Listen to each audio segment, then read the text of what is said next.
So when I started getting love letters from boys, to me it felt like they were trying to do me a favor, or they just or they wanted something I don't have. I just couldn't really picture my head as to why a guy would ask me out when I was growing up. Like, okay, because for me I felt like I wasn't beautiful enough. So what are you seeing that I'm not seeing? So That's for me it felt like, so were you comparing yourself to your brother's girls then, or was that something else? Okay, so I grew up with a very low self-esteem. Let me put it that way. So I felt I wasn't beautiful. So when a guy would approach me and say, let's date, I felt like probably he was trying to make me happy or something. I pitied myself a lot, let me put it that way.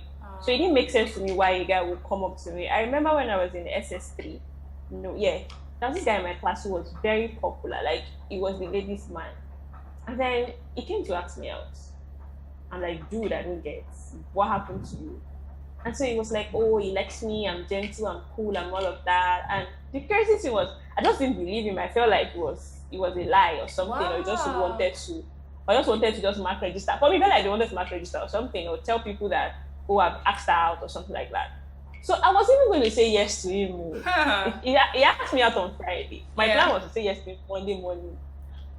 But that Monday morning, I just had to, because I was in the hostel. Okay. So I had to go and see my guardian in the morning to collect pocket money. And while I was there... What school did you go? It's a school in Kwara State. Alade College. It's in Kwara State. What college? Alade College. I know Alade College. I used to live in the Lorry. Yes. Wow. Yinka, so the Alade, one of the Alade boys is actually we used to be friends back in the day. Oh, wow. Mm-hmm. Oh. Yeah. So crazy about it. Very interesting. Yeah. So I went to see my guardian that morning to collect pocket money. And somehow, I saw one of my friends in his office narrating to him about how the same guy is asking her out. Dude, I wanted to enter the crowd. Like, I don't get my future boyfriend. You're very in your head. He's asking me out. And so she was like, she came for counsel, like, sir, do you think I should date him? And he was like, oh, do you like him? That kind of thing. I remember I was so angry. I just sat down there. I was like, oh, what do you want? Like, I came to collect money. So I was like, can I go? I was like, no, wait, like, when I'm done with that, you can go. He just knew I was very hungry. So when he was done with that, I was like, what's with this face? I'm like, that same idiot is asking me out. Oh. I was like, well, as our boys are. And so it felt as if, okay, again, you have just successfully made me know that me and this relationship we are not. It's not compatible. Like, it won't work. Yeah. Like, I had so many. I was just wondering for so many days, like, okay, so literally he just came to ask me out. So, like, from that time till we left school, I was always avoiding him. In class, in dining halls. I was just, once I see him, I would just take another route. Wow. I just couldn't understand why you would play with my emotions. I mean, I was already feeling for you, dude, and you had to do that. Nah. He did you dirty, eh? Nah. So I think that was just the kind of mindset I had when I was growing up and all of that. So, yeah. Funny enough, I did date a guy in that SS3, but it was just for 1 week. I want to hear the story. I want to hear that story. Okay, like I said, I felt like I didn't have a very healthy self-esteem. That was one reason. So when this guy was asking me out, he was asking me out from SS2, and it was so consistent. Like, I felt like it was very serious. So he would come and see me, we would talk and all of that. So when I changed my school in SS2 to Alade College, he would actually come to my hostel on Saturdays to come and see me, and we would talk. I felt like, oh, probably serious and all of that. Something, so that was why I said yes to him. The only reason I broke up with him was we're doing extra cool one night, and he asked me if I was a virgin. How did we enter this discussion? Yeah, see, how did virgin or no virgin enter this thing? Yeah. What's extra cool for those who might not know? Oh, sorry, millennials. Extra cool is just basically this old MTN all night call thing from 12 a.m. to 4 a.m. You have once you have 100 naira on your phone, then you can make calls all through till 4 a.m. Yeah. So that was the times boyfriend and girlfriend usually had their discussion. Talk. Yeah, okay. Yeah, so I broke up with him that day. But so by the time I woke up, by the time we were done with that call, I was just so angry. I ended the call. I just sent a message to him. You know what? We are done.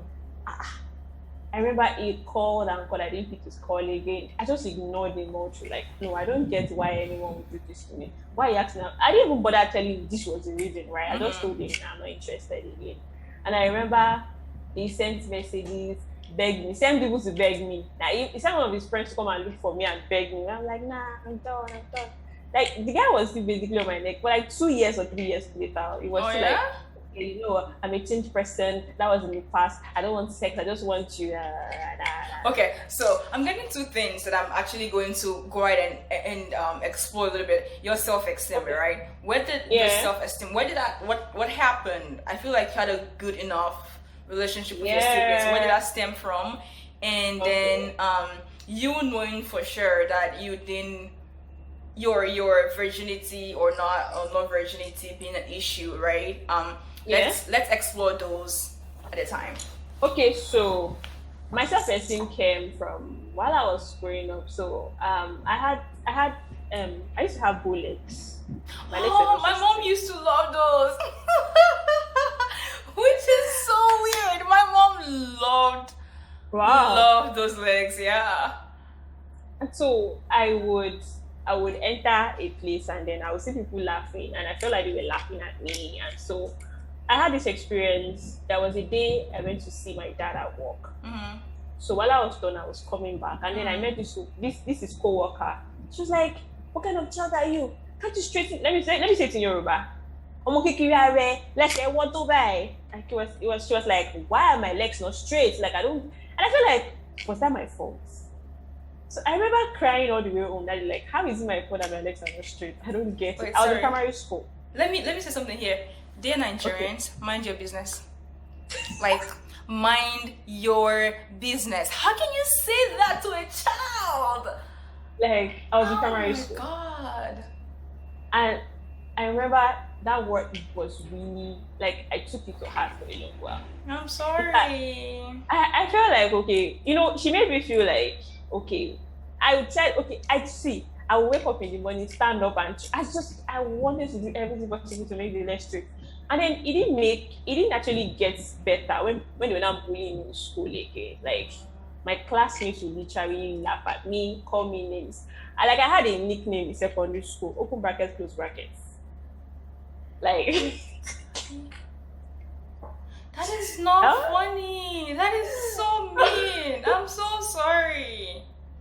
See, I can laugh about it now, but I know what I went through. It was a whole struggle.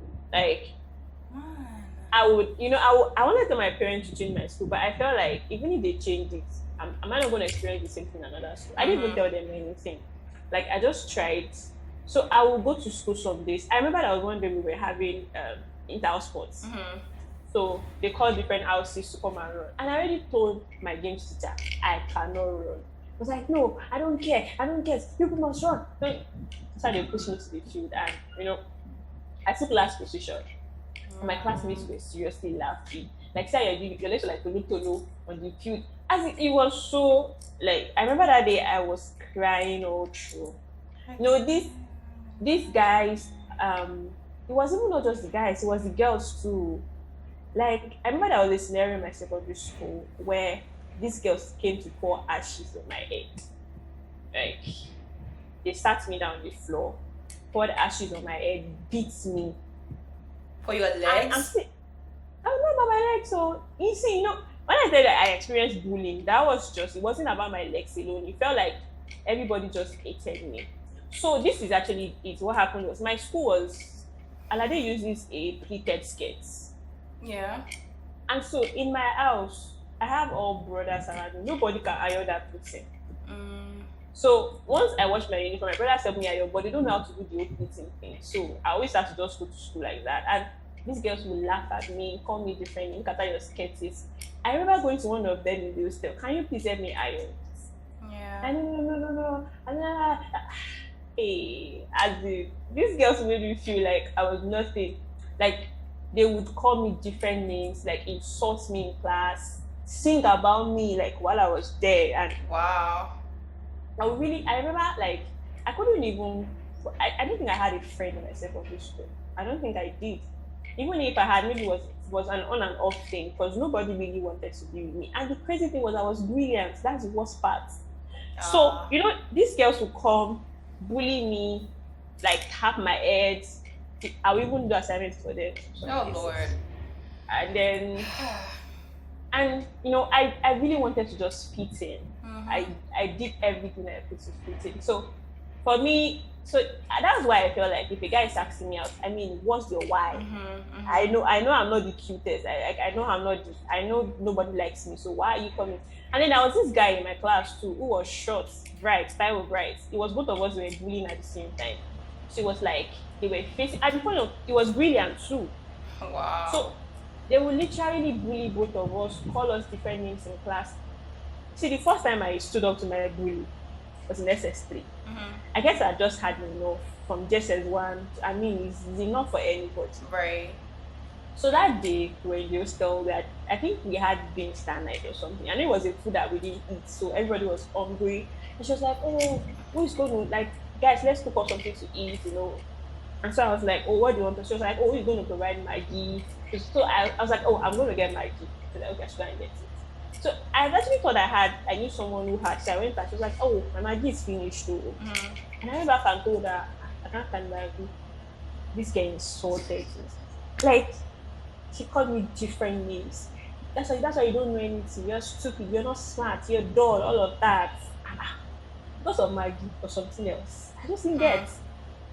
And so she called me different names. So I went to my dormitory to lie down, cover my head. She was like, "You're not going to sleep this night." Auntie. On top of you have done your work. So she kept calling me different names. I don't know where that confidence came from to tomorrow morning. But I stood up and confronted her like, why are you insulting me? I didn't get it. I didn't get exactly. And she was like, and I can beat you. Yeah. See, I know I cannot fight. I knew she would beat me that night, right?